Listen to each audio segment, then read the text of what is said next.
Hi there, my name is Swetha Sivakumar. I research about food, I write about food, and in this week's video we're going to talk about dahi, yogurt and other fermented milk products. Is there a difference between dahi and yogurt? Is one better than the other? Let's explore those kind of questions. All the fermented milk products use a certain type of bacteria called the lactic acid bacteria. The difference lies in this type of strain that they use. Yogurt uses two mandatory strains. One is called the Lactobacillus bulgaricus, and the second one is called the Streptococcus thermophilus. As long as these two strains are there, it can be called a yogurt. They can be additional strains, but that's up to the manufacturer. Now coming to dahi, we use these strains maybe that is inherited from our family. Maybe we got it from our neighbor. These usually are accumulating wild strains of good bacteria in them. When scientists tested a few samples, they found a lot of different types of good bacteria in common dahi samples, some of which include Bifidobacterium lactis or Lactobacillus acidophilus and other kinds of different good bacteria. So if you have the habit of already making dahi at home, this is an excellent practice to increase your exposure to good bacteria in your gut. Let's now come to the strained yogurt. There are quite a bit of varieties available in the market now. One is like Icelandic version called a skyr. The more popular one is the Greek yogurt. We also have the Indian shrikhand. All of these use yogurts that are strained and the whey is drained out and becomes a thicker, richer texture. To get this texture, since the manufacturers have to use 4 times as much milk compared to regular yogurt, sometimes they might skimp on costs by using stabilizers. So do watch out for that. Next, coming to kefir.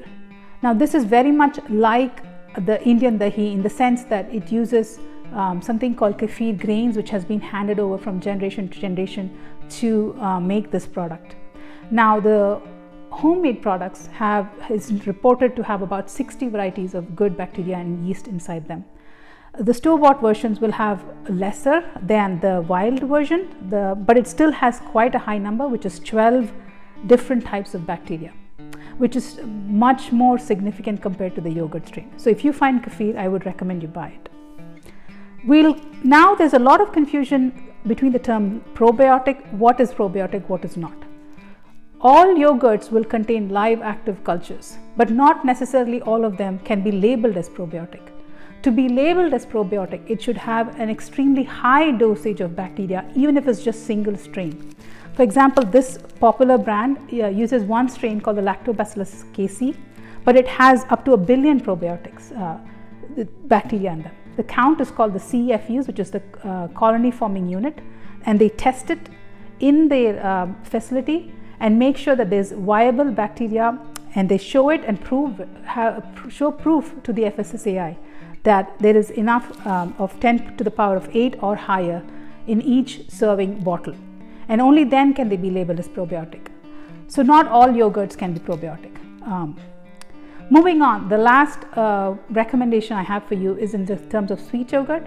If you're going to buy a sweet yogurt, make sure to take a look at how much of sugar is added, because a yogurt is tart. Any tart substance requires quite a bit of sweetness to balance it out. So for example, this particular box has about 18 grams of added sugar to it, which is roughly 4 teaspoons or higher. So if you're thinking it's a protein-rich snack, just make sure it's not a dessert. So those are the recommendations for you, and so I hope these are useful for you next time you go shopping for fermented milk products. And I hope you'll tune in for the next week's video with another food ingredient. Thank you. Bye.